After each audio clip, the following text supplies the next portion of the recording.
please. Thanks, Tom. Sure. Well, hi, everybody. It's so good to be here with all of you this morning, and thank you so much for that nice introduction, Ambassador. Thank you for all that you do. And Ani, it's so good to see you again. Thank you so much for what you're doing and all that MPV has done.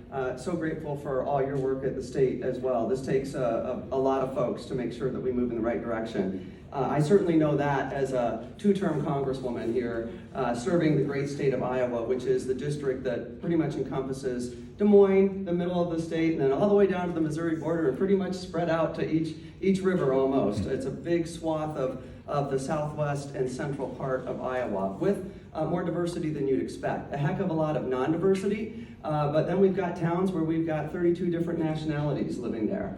So we run the gamut in Iowa, and so it's a very good place to represent. It's more diverse than a lot of people would think. It's a lot of problem-solving kind of folks, and it's a deeply religious state. But to Tom's point, one where I want to support everybody's right to practice the religion that they believe in. So, you know, it's a very interesting state to come from to do this job. And as the only federal Democrat from the state of Iowa left out here, I have to be a big voice to make sure that states like Iowa get what they need. So I got to tell you, listening to these conversations already this morning, the parallels that are being drawn right now with what's happening in this country are very stark. Obviously, the issues around divisiveness, diversity, women's rights, all of these issues are literally at the front right now. Gay marriage is possibly up for grabs. Interracial marriage. These are all things that the consent from Judge Thomas pointed out. We are at a crossroads in this country, and it is time for patriots to step up everywhere across the board and do the right thing, whether they are running for office like I am, or stepping up like Ani did so many years ago to create something that really has been a movement throughout this country and throughout this world, because that's how change happens. And unfortunately, democracy has to be worked on, and change isn't always fast. So, you know, democracy's fragile. Things take a little bit of time.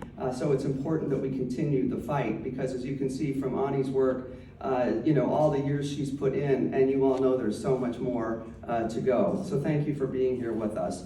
You know, I want to highlight January 6th is when our Capitol was overthrown by insurrectionists that injured hundreds of people, killed Capitol police officers, basically because somebody just did not want to admit that an election was fair, that they just didn't want to lose, the way that everybody in the world has to win or lose when there's a contest. That's a really fragile place for our democracy to be. And that attack against our democracy is still ongoing with attempts to discredit the work that the Committee of January 6th is doing. And it's so important that we get that information out. But you can see that we're battling every step of the way to make sure that the public truly knows what happened. We're also seeing a rise in hate crimes across the country, as you probably know better than I do. Last year, we saw a rise in national hate crimes peaking at 30%. And that's just disgusting and a gravely serious issue that we've got to make sure that we address in this country. And then, of course, most recently, we've seen the rollback of Roe v. Wade, the Supreme Court decision that essentially overturned a woman's right to control her bodily autonomy. That literally, for the first time, the Supreme Court has taken rights away from Americans.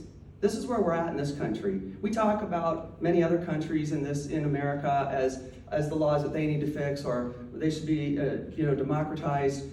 We literally just took away half the population's rights in this country. I mean, one minute a young woman woke up and she just did not have the same rights as the young man who sits next to her at work, or who sits next to her at a school desk.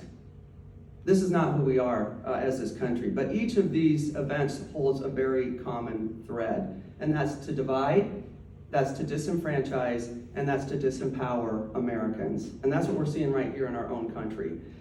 The unfortunate thing is that it's only becoming more highlighted and exploited in this election season. I keep being shown up in Politico or whatever it is for the ads that I've got out there, because we've got to discount the false narrative that's been laid out there for far too many years on end. And this is a moment where none of us can just sit back and hope that things work out all right and stand on the sidelines.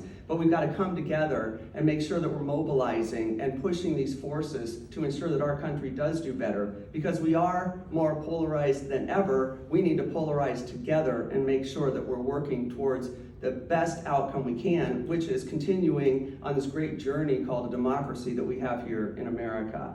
And that's why I want to thank all of you for coming out here today, because this is extremely important. And thank you, Muslims, for progressive values, for really leading the charge on so many areas, and for taking steps to bring this issue to the forefront. We're laying the groundwork here on an honest assessment of the moment that we're in so we can take action to move forward, and I can't think of a better way to get things done. And you're all here to make sure that you address that work. So good luck today, and thank you so much for all the time and effort that you're putting in, because there's a lot at stake this November.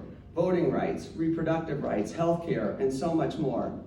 You have the power to help us change this. You have the power to help us change this. Anybody that's sitting in a chair in America has the power to help us change this. Whether you can vote in this country or not, get people out to vote. At state levels, at school board levels, at city councils, and of course, at congressional levels. Because I know that we can make this country right again, move towards a better and brighter future for everybody, no matter what color of their skin, no matter what religion they practice, and no matter what zip code they come from. But it's going to take all of us to do this together. So thank you again for coming to this forum today. I'm extremely grateful that you're all working on this in such an earnest manner. Once again, Ani, thank you so much for everything you do, and for Ambassador McDonald, thank you for really just inviting me into this world as well. It's been absolutely wonderful. Thank you so much, and have a great day.